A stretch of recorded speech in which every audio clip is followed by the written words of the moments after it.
Hi guys, welcome to Code Bashers. In this video, I will be discussing Cognizant Gen Z Next practice coding questions. Guys, make sure that you watch this video till the end so that you can get to know the level of the questions which can be asked in this particular exam.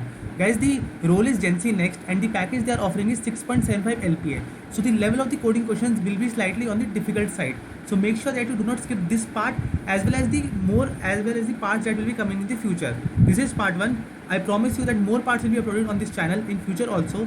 So make sure that you subscribe this channel and join my Telegram group also because I am regularly posting different stuff on 2022 batch on my YouTube channel as well as on Telegram group. So the link of the Telegram group is given in the description box. Make sure that you do not miss any update and are present on this platform. So guys, now let's start this video, and before starting the video, please hit the like button as well as subscribe button for this channel. Okay, so the question here is, we are given the number n, find the number of prime numbers which are less than n and don't have a digit 0 in them. Okay, so we are given a number n, let's suppose we are given 10. We have to find all the prime numbers which are less than 10 and they do not contain any 0 in there as a digit in them. So let's see an example, like we are given 4, now we have to find all the prime numbers till 4 which do not have a digit 0 in them. So the answer is 2, there are total 2 prime numbers that are 2 and 3. So I hope this example is clear to you. Next example is 2. So the number of prime numbers till 2 is 1 only, that is 2 itself. So and this particular 2 does not contain any 0 digit in them. So I hope the question is clear to you. We will be given a number n and we have to find all the prime numbers till n, and that prime numbers should not have any 0 digit in them. So guys, for solving this particular question, there are two methods. First method is that we simply iterate from 1 to n and we find all the prime numbers one by one, and after checking that whether this number is a prime or not, then we'll find that whether there is a 0 digit present in them or not. So this is one way of doing it, but guys, this is a little expensive approach because see, once we will iterating from 1 to n, the loop will run for n times, then for every number we will be finding that whether it is prime or not. So for that the complexity is root n. So for root n and for every value of n, so the complexity will be n into root n. That is little high. Now the next method is, that is the most effective methods for the prime numbers, that is the sieve method. So guys, this sieve method we have studied in our childhood, but I know most of you will not remember this particular method. Now what is a sieve? Now sieve is a simple array. Sieve is a simple array in which the positions of prime number is marked as 1 and positions of non-prime numbers is marked as 0. So for example, if we talk about 4, so we will build an array till 4. So let's suppose here is an array. So these are the position of the array. So now the 1 is not a prime number, so at this particular position, at 1 index it will be 0. Then 2 is a prime number, at this index it will be 1. Then 3 is a prime number, at this index it will be 1. 4 is not a prime number, at this index it will be 0. And then 5 is a prime number, at this index it will be 1.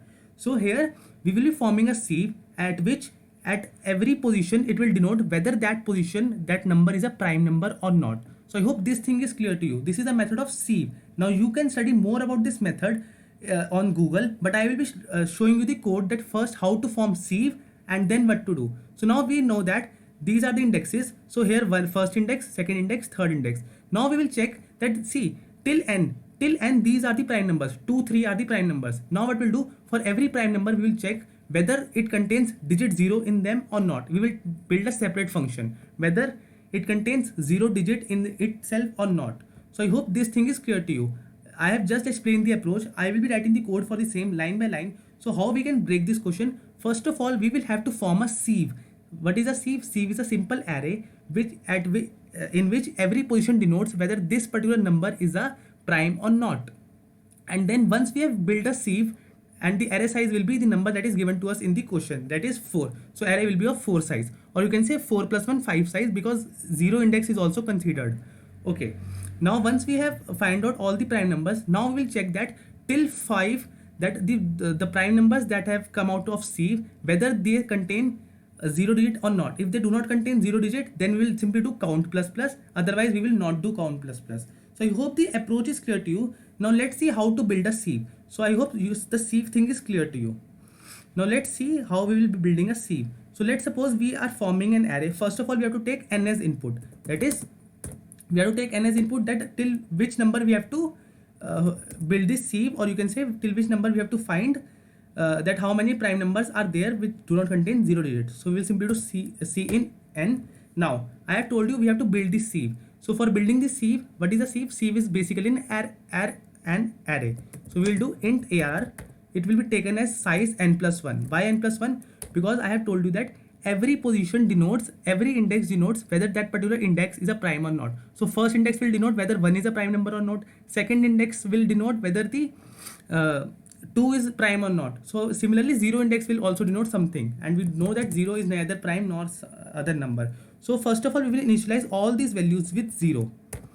Now see, in this I have told you that positions will be denoting 1 or 0. 1 means that position, that number is prime, and 0 means that particular number is not prime. Okay, now we know that once we have done ARR of n plus 1 and we have done equivalent to 0, then all the positions inside this array we have kept 0. But we know that for prime numbers it should be 1. So now what we'll do, we know that all the even numbers except 2, all the even numbers are not prime, and they should contain 0 only at their value, at their positions value. So now what we'll do, we will simply run a loop for I int I is equivalent to 3, I less than is equivalent to n, I plus plus. No, we will not do I plus plus, because see, inside what we'll do, we will put we know that every even digit is not a prime number. So the position, so the value inside the array for every even index will be 0. But we know that odd numbers can be prime numbers. So first of all, we will put all odd numbers, we will put the value of all the odd numbers as 1. So it will be ARR of I is equivalent to 1. But inside this loop there is one mistake, that is it should not be I plus plus, it should be I plus 2, because I is equivalent to 3. We have put ARR of 3 is equivalent to 1. That means we have just now done that every odd number we are believing that it is prime. So we are just putting 1 at every odd index, that is I is equivalent to 3, we have put 1, I is equivalent to 5, we have put 1, I is equivalent to 7, we have put 1. Similarly I is equivalent to 11, 13, 15, 17 till the value n, we have put all the ones. Now see, not after this loop, all the odd numbers, all the odd indexes have been given the value 1. It means after this loop we are assuming that all the odd numbers are prime numbers, but it is not true. We all know that there are some odd numbers which are not prime, like 39. So now what we'll do, we will write a proper C function in which what we'll do, all the odd numbers that we have given the mark as prime, now we have to find the actual prime numbers. So for that what we'll do, we will write a function called void, you can say make sieve, because our sieve is not made, because sieve is an array where every prime number is given as 1, but till now we have an array where every odd index has been given 1. So we will make a function array make sieve. In this what we'll do, we will pass array, that is int ARR, and we will pass int n, that is what is the size of this particular sieve. Now what we'll do, we know that our ARR of 0 is already 0, ARR of 1 should also be 0 as it was given earlier. Now ARR of 2, see, till this loop our ARR of 2 was also 0, because initially we have given all the values 0 and later we have given all the odd indexes as 1, but our prime number is 2 also, and 2 should be given as 1, which was earlier given as 0. So this thing is clear to you. Now what we'll do, now we have to find every prime number. Till now every odd number was given the value as 1, that is it is a prime number. So int I is equivalent to 3, I less than equivalent to n, I plus plus. Now what we'll do, see, for every odd number what we'll do, we will make its factor as non-prime, because see, first prime number that was given to us was 3. Now next will be 6, next will be 9, 15. Now these are all the factors of 3. That means once 3 has been declared as prime, then 9 and 15 can't be prime numbers, because we know that prime numbers are only divisible by themselves and by 1. So 9 is divisible by 3 and 15 is divisible by 3 also. So these numbers in the input array of this function was given as prime, but we know in actual that these are not prime. So what we'll do, we will simply do if our ARR of I is equivalent to 1. So our I is equivalent to 3. Now what we'll do, we'll do simple things. We will make all the factors of this prime number, we will make all the factors of this prime number as non-prime. So we'll run a loop that will be starting from j is equivalent to I into I, because we are making all the factors of I. 3 is a prime number, but factor of 3 is not a prime number. So factor of 3 here after 3 is 9 only, because after 3 the factor of 3 was 6, but 6, since it was even, so originally it was given that all the even numbers except 2 are not prime, so there is no case of 6 here. So after 3 the factor of 3 should be made 0. So after 3 the factor of 3 is 9, so therefore we are starting this loop from j is equivalent to I into I. Till when we are running the loop? Till the end, till the number that is given to us, that is j less than equivalent to n and j plus plus. And now we will not do j plus plus. Why we will not do j plus plus? See, we have to make all the factors of 3 as 0 except 3. Now j is equal to I into I, that is 9. Then if we'll do j plus plus, then j will become 10, and we already know that 10 AR of j is, in this loop what we'll do, we will simply do AR of j is equivalent to 0, that is at this position our number is not prime. But when we'll do j plus plus, we already know that our AR of 10 was 0. So in this case what we'll do, after 9 we have to jump to 15. After 9 we have to jump to 15. So in this case what we'll do, we have to do j plus is equivalent to, j is equivalent to, j plus is equivalent to 2 into I. Why 2 into I? Originally I was 3, 2 into I was 2 into I is 6. Now j was 9. When we'll do 9 plus 2 into I, that was 6. 9 plus 6 is 15. So next factor was 15. So automatically 15 has now become 0. So inside this loop we have done this thing. So I hope this, after this loop is over, for every factors that were given to us as odd, see, for every odd index which was earlier marked as prime number, now using this particular loops we have marked all the factors of those odd numbers as 0, and after these two loops are over, the remaining sieve, the remaining values in array that is marked as 1 are the real prime numbers, because this was done for 3, 15 was done, then next number was for 21. And similarly if we talk about this, then 5 was there, then 25 was there, and then what we'll do, j plus is equal to 2 into I. 2 into I was 10, then 35. So this was so 25 and 35 was also made 0 using this particular loop. And after these two loops are over, then the values that are present in this particular array are of the real sieve, that is the position which is marked as 1 is the prime numbers, and the positions which are marked as 0 are non-prime numbers. So after this function we have called, then the array values are correct. So after this, see, after this for loop, all the odd values were given marked as prime values, but it was not true. So after this what we'll do, we'll simply call this makesieve function, and in this particular makesieve function we will pass our array object array n. And after this function has been called, and after this particular line, at this particular line, now our array has been changed. Now our array has only 1 at those positions which are actually prime, and 0 at those positions which are not prime. And before this function was called, at every odd position our array values were 1, that is every odd number is a prime number. So I hope this makesieve function is clear to you. This is the entire concept of this question. This is known as sieve of Eratosthenes something. I can't spell it. It's very difficult to spell. But if you want to learn more, you can simply Google it. It's a childhood technique that we have used in our childhood to find out prime numbers. So now see.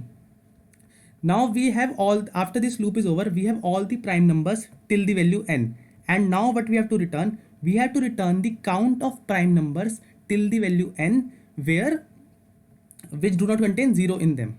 So now what we'll do, we will simply iterate over this sieve array, that will be equivalent to I is equivalent to 0, I is equivalent to 0, I less than equivalent to n, I plus plus.